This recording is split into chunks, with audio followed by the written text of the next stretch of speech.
Hi, I'm Adam from Tri-Adventure, and I'm taking part in the OMM with my teammate at the weekend up in the Langdales, the 50th anniversary OMM Elite course, 85 kilometres of navigating through the hills with 4,000 metres of ascent ahead of us. There is a kit list we have to carry, and I just wanted to go through what I'm packing into this 20 litre OMM rucksack that we'll be taking with us.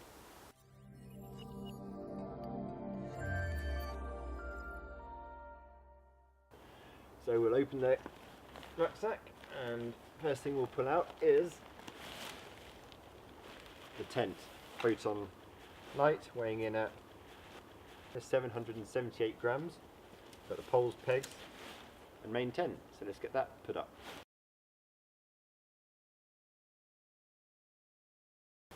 Ta-da! So yep, designed for about one person, but for a mountain marathon you need to fit two people. A nice porch area in front. This little thing is my balloon bed. You might have heard about balloon beds. I'm going to blow this up. Weighing 50 grams, made by myself. Yeah, watch this.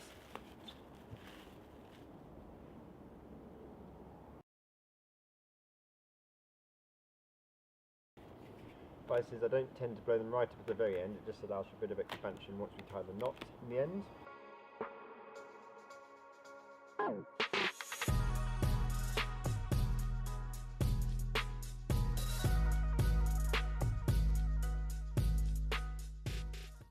So that's 7. So that is an air bed, a balloon bed, for sleeping on. Now, imagine they're quite delicate, prickly things. So, going back to my rucksack here, in the back usually comes with a foam pad. I've taken the foam pad out because that is now replaced with our survival bag, which is part of the kit list. So if we're going to lay on this, the first bit of insulation we'll have inside the tent. Take a few extra just in case during the night one of them bursts. You can quickly change it over, put a new one freshly blown. You don't want to be waking up and having to try and blow these up in the middle of the night. If you spare, load it up, you tie it to the top of your tent. That way if you do get up and go for a pee somewhere, I can recognise it, because there'll be many of these tents in the camp overnight. Yeah, so this is the balloon bed. You might think it's quite delicate, but it's actually quite robust.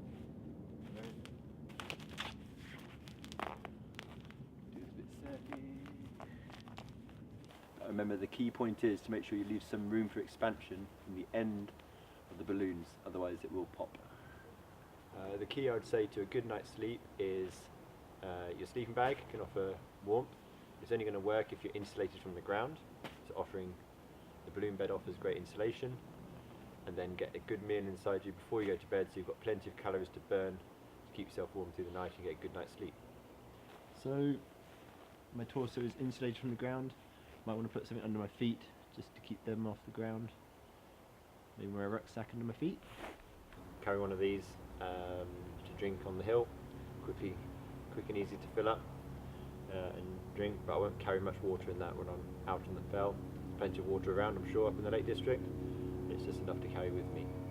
And that will sit on the side of my rucksack here. Okay, so other parts of the kit list. I'm going to the bag. Cooking stuff.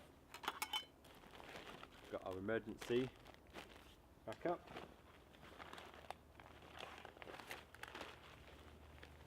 All important food. First aid and emergency supplies we'll all come back to. Next thing I wanted to touch on was, again in a nice tight sealed waterproof bag, weighing 638 grams is my sleeping bag. I've had this for over 10 years. Does the job for these type of events. So I've got a lot of the air out of that. Again, it's going to stay dry. It's really important that we have a dry sleeping bag for our overnight camp, otherwise you're going to get very cold. So we'll open the sleeping bag. Again, this is summer on season job. I'll be wearing all of my clothes at the same time.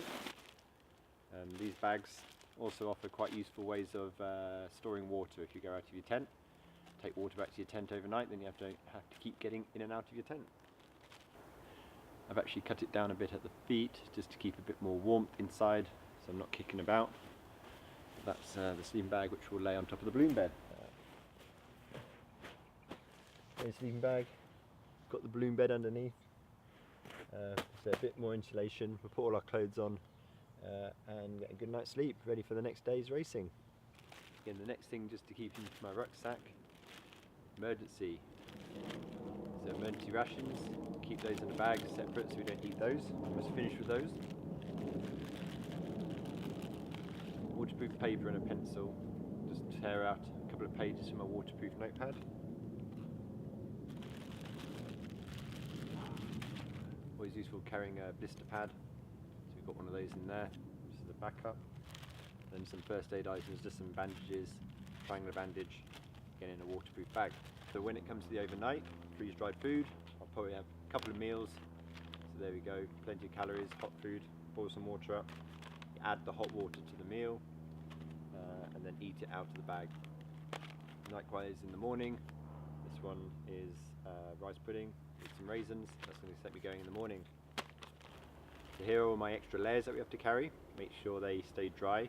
We'll be wearing these overnight as well as extra layers. This comes in at 628 grams. That's my fleece and my leggings and extra top. Yep, it's a nice lightweight fleece. Leggings.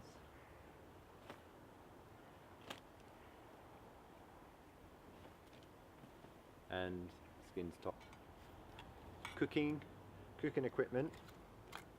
We've got a cup, put a hot drink in, probably take a little sachet of hot chocolate, coffee, that's good for drinking out of. Inside here we've got the stove. It's just a little jobby that screws in the top of the gas. So that is a cooking stove. Take some tin foil, fold that up. Great way of heat deflecting. So we put the pot with our water in on top of the stove. You can use a foil if you're cooking outside the tent. Use that as a bit of a deflector, make it more efficient, boil our water faster. The lid. A wooden fork, slightly bent from curving it inside the pot there. Again, that's disposable but used for eating our meals. In the evenings, obviously don't forget your matches or lighter. I'd probably recommend a lighter. This will change to be a lighter. And all this comes in at 366 grams. So very nice and lightweight. And that'll be enough fuel in there for the two of us to cook our probably about 4 meals overnight at the overnight camp. So some other useful bits of equipment you might want to consider taking. I'd say earplugs, like the sirens you can hear in the background. You don't want to have any unnecessary noise waking you up, disturbing you in the night, but you don't want to sleep through your alarm either in the morning. Packet of tissues, always good to have some spare. You want to put some of that in your first aid kit, or just take a packet of tissues. Spare pair of socks. These would be great for a nice dry pair of socks to wear overnight, keep your feet, toes nice and warm. So you might want to consider putting an extra pair of those in. Big question, do you take poles, do you not take poles? I'm not really a poles person. They come in at 390 grams for the pair. Top of my rucksack, I write my start time, Saturday and Sunday, so we've got it there. Okay, so in the top of my rucksack here, got my buff. Again, very old buff this, travels well, with a bit of thermal insulation on the bottom. I'd recommend that. Again, this stores around my wrist. Got my head torch, a pair of gloves, and waterproofs. Got my leggings, which are very nice, super lightweight, with tape seams. And again, my waterproof top. So on race day, I'll be using these Innovate talons. Excellent. I've used them for the last 10 years and they are fantastic for the grip in the wet, on the rocks, up and downhill. Make sure you cut your toenails, that's a good bit of advice. So on my legs, I'll be wearing a set of skins underneath. On top, actually these are very comfortable, but they're from my 2003 London Marathon, so very old, but very comfortable, and done many races in those. so in some ways maybe a lucky pair of shorts. I love my socks. Now, calf guards, I recommend calf guards. And it cuts and scrapes, and that just offers a bit more protection, a bit more warmth and insulation as well. On the top half, again a wick away top, wearing one of the tri-venture tops, so you'll see me there out on the course with one of these on. Short sleeve because I like the option with what they call arm warmers. These are, wear them up on your arms and you're able to push them down similar to like the buff, and that's a really great way to regulate your heat, not get too hot. And then yeah, they'll issue you with a map similar to this one. This is from last year's on. Again, if it's a really big map, it's a really windy course, you might want to consider elastic band. Some sort of elastic band can just help keep it folded up. That way if you drop it, the wind won't blow it away as far. What we call a thumb compass as well, so you've got it always to hand, find which way north is, and hold the map. I will also be carrying plenty of food, which I haven't yet bought. That will include gels, Haribo, and then we've got lots of cheese and salami and slow burning, fat burning. So that pretty much concludes the kit that I'll be carrying for this year's OMM. I look forward to seeing you out on the course. Bye-bye.